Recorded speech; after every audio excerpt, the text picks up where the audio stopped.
जय माता दी, जय माँ कामाख्या, जय श्री महाकाल महाराज। कामाख्ये वरदे देवी नीलपर्तवासिनी त्वं देवी जगत माता योनि मुद्रे नमस्तुते। कामाख्ये काम संपन्ने कामेश्वरी हर प्रिये काम नाम देहि में नित्यम कामेश्वरी नमस्तुते। ओम मृत्युंजय महादेव त्राहि माम शरणागतम जन्म मृत्यु जरा व्याधि पीड़ितम कर्म बंधने। ज्योतिष, आओ ज्योतिष सीखें। इस कार्यक्रम के अंतर्गत आए हुए सभी प्रतिभागियों का हृदय से हम स्वागत करते हैं। जैसा कि आप सभी जानते हैं, ज्योतिष अथाह समुद्र है और उसमें जितने ज्यादा आप गोते लगाते जाओगे उतने आपको सीप, मोती और धातु मिलती जाएगी।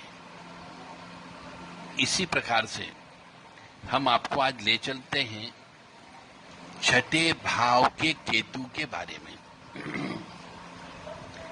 जिस भी मनुष्य के जन्म लग्न की पत्रिका में केतु छठे भाव में होता है, वह सिद्धिवान मनुष्य हो सकता है। पिछले जन्म में उसके द्वारा किसी न किसी देवी देवता की साधना की गई है। पिछले जन्म का वह साधक मनुष्य होता है। ऐसे मनुष्य को अपने ननिहाल से सुख प्राप्त नहीं होता है। कई बार ऐसा बालक पैदा जब हो जाता है तो अपने मामा की मृत्यु भी हो जाती है या मामा का सुख प्राप्त नहीं होता है। और ऐसे मनुष्य को जिसका केतु छठे भाव में बैठा हुआ रहता है, उसके ऊपर ऊपरी बाधा, तंत्र बाधा, काला जादू, जिन जिन्नात या कोई भी देवी शक्ति या देवता की शक्ति, कुल देवी देवता या पवन शरीर में अवश्य आती है। मतलब ऊपरी बाधा का, पवन का प्रभाव उनके जीवन पर अवश्य पड़ता है। ऐसे मनुष्य के पास कोई न कोई सिद्धि होती है और उस सिद्धि के आधार पर वह परोपकार का काम भी कर सकता है। तो छठे भाव का जो केतु होता है, उसे पिछले जन्म के कर्म के अनुसार इष्ट की सिद्धि होती है। अब इष्ट देवता का निर्धारण लगन से भी किया जाता है और पंचम भाव से भी किया जाता है।